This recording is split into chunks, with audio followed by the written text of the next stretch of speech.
और एक बात आप लोगों को जरूर कहूँगा, भाइयों, सम्राट चौधरी जी बैठे हैं, हरियाणा के बाद इस बिहार की बारी है।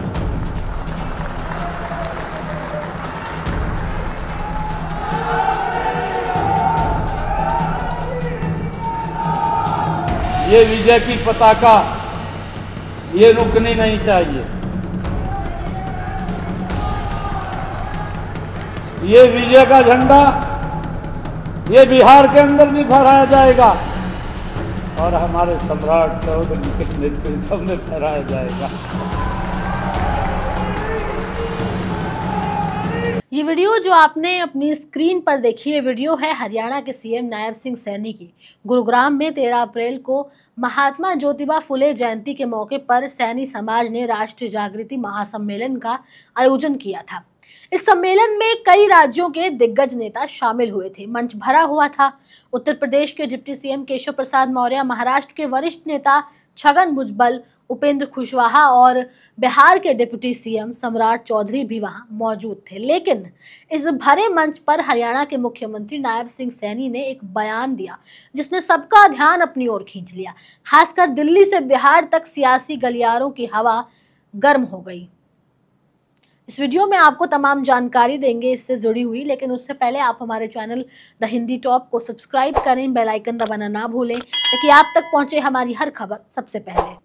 राष्ट्रीय जागृति महासम्मेलन में सीएम सैनी ने कहा कि हरियाणा में तो विजय पताका फहरा दी गई है, अब बारी है बिहार की और बिहार में ये काम सम्राट चौधरी के नेतृत्व में होगा। लिहाजा इस एक बयान ने बिहार की राजनीति में हलचल मचा दी है। राजनीतिक विशेषज्ञों से लेकर के पार्टी कार्यकर्ताओं तक हर कोई इसका मतलब निकालने में जुट गया है। आखिर हरियाणा के मुख्यमंत्री क्या संकेत दे रहे हैं? हरियाणा के सीएम का ये बयान कोई साधारण भाषण का हिस्सा नहीं है। उन्होंने खुलकर कहा कि बिहार में बीजेपी सम्राट चौधरी के नेतृत्व में चुनाव लड़ेगी और विजय पताका फहराएगी।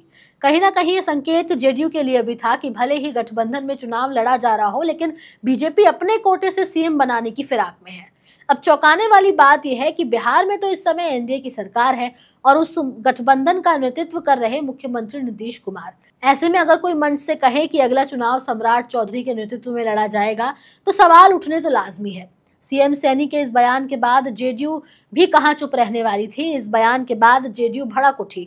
पार्टी के प्रवक्ता नीरज कुमार ने कहा कि देश के गृह मंत्री अमित शाह खुद कह चुके हैं कि 2025 का विधानसभा चुनाव नीतीश कुमार के नेतृत्व में लड़ा जाएगा।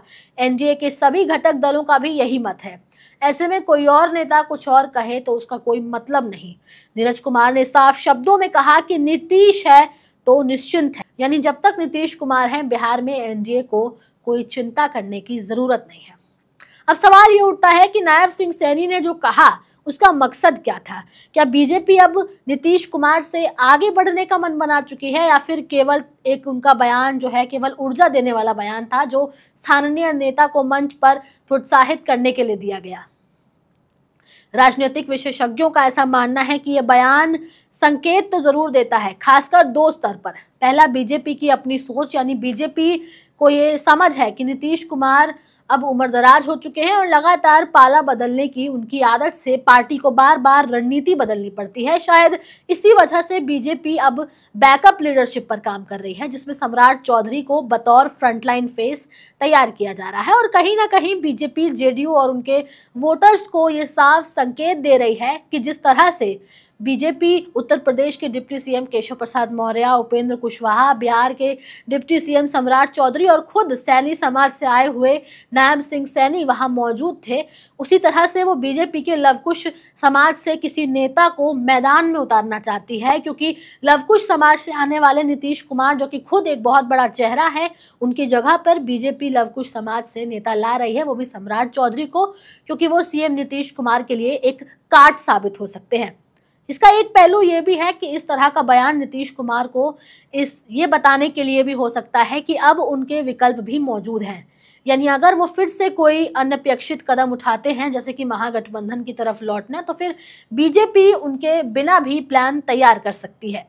अब सवाल ये है कि आखिर सम्राट चौधरी की ही चर्चा क्यों की गई? बिहार में बीजेपी के पूर्व प्रदेश अध्यक्ष और डिप्टी सीएम सम्राट चौधरी को पार्टी लंबे समय से तैयार कर रही है। वो एक तेज तर्रार और आक्रामक तेवर के लिए में जाने जाते हैं और जो सत्ता में रहता है उसका बोलबाला ज्यादा होता है। इसलिए सम्राट चौधरी लवकुश समाज से भी आने वाले नीतीश कुमार के बाद एक बड़ा चेहरा है और वो डिप्टी सीएम भी है। इसलिए नीतीश कुमार के लिए एक कार्ड साबित हो सकते हैं, ये एक पॉइंट है। खासकर लवकुश जाति में उनकी लोकप्रियता बढ़ी है। हरियाणा सीएम का बयान भले ही मंच पर उत्साह में दिया गया हो, लेकिन सम्राट चौधरी को आगे लाने की रणनीति पहले से जारी थी, क्योंकि राष्ट्रीय जागृति सम्मेलन जो कि सैनी समाज द्वारा ही आयोजित किया गया था, उसमें अलग अलग प्रदेश से इसी समाज के नेताओं को आमंत्रित भी किया गया था। तो इसलिए जेडीयू और नीतीश कुमार को ये संकेत भी दिया जा रहा है कि लवकुश समाज से कोई ऐसा चेहरा भी बीजेपी उतार सकती है जो नीतीश कुमार को टक्कर दे सके। और ये कोई पहली दफा नहीं है जब बीजेपी नेताओं की तरफ से इस तरह की प्रतिक्रियाएं सामने आई हो। इससे पहले भी पूर्व कैबिनेट मंत्री अश्विनी चौबे ने नीतीश कुमार के डिप्टी पीएम बनने की बात कही थी।